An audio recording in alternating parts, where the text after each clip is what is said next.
আসসালামু আলাইকুম শ্বশুর আব্বা। আরে জামাই এসেছে, কুকির মা। এই তো আরে এসো, কই গেলে? জামাই এসেছে। বাবাজি ভালো আছো? হ্যাঁ আমি ভালো, আপনারা ভালো আছেন গো? হ্যাঁ। আল্লাহ বৈশো গো বাবাজি, বৈশো। খুকে পাকাড়া নিয়ে আয়।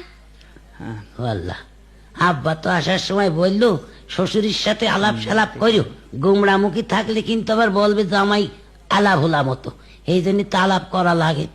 কি দিয়ে বা শুরু করি আলাপ?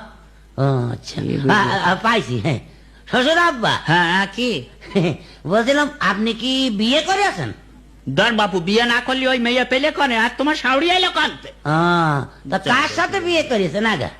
তো চালালে কেন তোমার শাউরি গো, শাউরি। ধর বাবু, একবার ঘরে ঘরে হয়ে গেল না? হ্যাঁ শ্বশুরের সাথে শাওরির বিয়ে একদম ঘরে ঘরে হয়ে গেল না? দেখেছ? বাইরে বিয়ে করলে তার ঘর দেখেছো? কুটুম বাড়তো বাবু।